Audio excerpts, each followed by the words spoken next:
네, 오늘은 제577돌 한글날입니다. 한글과 한국어에 대한 세계인들의 관심이 늘어나는 추세인데요. 하지만 정작 국내에선 문해력이 문제되고 있습니다. 이 이야기 차윤경 기자와 한 뼘 더 들어가 보겠습니다. 어서 오십시오. 먼저 좀 기분 좋은 소식이네요. 올해 들어 처음으로 페루 또 아이슬란드 등의 나라에서 한국어 교육을 위한 세종학당이 세워졌다고요? 그렇습니다. 페루, 아이슬란드, 또 오스트리아, 슬로베니아 이렇게 6개 나라에서 새로 학당이 세워졌습니다. 지난해 기준으로 세계 85개 나라 약 240곳의 세종학당에서 12만 명이 한글을 배웠습니다. 또 한 해 37만 명의 외국인들이 한국어 능력 시험을 봅니다. 올 3월에는 현재 발견된 것 중에 가장 오래된 한글 편지가 국가 보물로 지정되기도 했습니다. 조선 초기 함경도에서 활동한 군관 나신걸이 아내에게 보낸 2장의 편지인데 훈민정음이 반포된 지 45년쯤 지난 1490년대에 작성된 것으로 추정됩니다.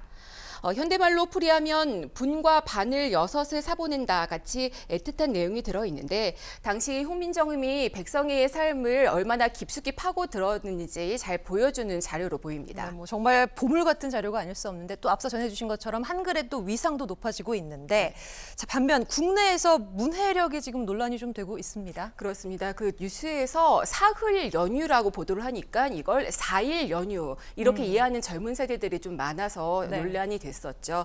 또 이제 심심한 사과라는 말을 지루하고 재미없는 사과라고 해석을 하거나 무료한 시간을 공짜 시간으로 이해하는 경우, 정말 고지식하다라는 말을 높은 지식을 갖고 있다로 알거나 금일 오후를 금요일 오후로 생각하는 경우도 있습니다.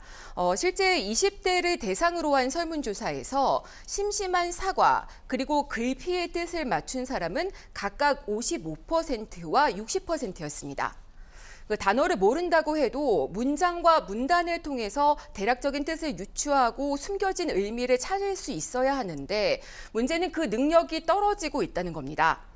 경제협력개발기구의 2018년 국제학업 성취도 평가를 보면 우리나라 학생의 사실과 의견 구분 능력이 다른 나라 평균에 많이 못 미쳤습니다. 활자보다 영상 매체가 익숙한 젊은 세대가 구술 문화로 돌아가고 있다는 분석도 있고 한국어의 70%가 한자어인 상황에서 한자 교육을 등한시했기 때문이 아니냐 같은 지적도 나옵니다. 네.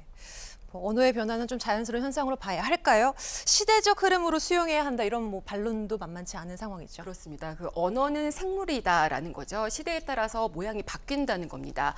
예를 들어서 슈룹이라는 단어가 있는데요. 비가리개라는 뜻으로 조선시대에 널리 쓰였습니다. 그런데 요즘에는 이걸 우산이라고 부르죠. 또 신조어 논란도 마찬가지입니다. 최근 중꺽마, 그 잡채, 분조카 이런 단어들을 보게 됩니다. 기성세대의 입장에서는 이해하기가 좀 어렵죠. 그런데 현재의 기성세대가 10대, 20대였을 때도 그들만의 신조어와 줄임말이 있었습니다. 또 돌민정음에도 주목해야 한다는 지적이 있습니다. 아이돌과 훈민정음의 합성어로 해외 아이돌 팬들이 주로 사용하는 말이 한국어 발음 그대로 영어로 쓰이는 건데요. 옥스퍼드 영어사전에 등재된 한국어 단어에도 이런 돌민정음의 영향이 보입니다.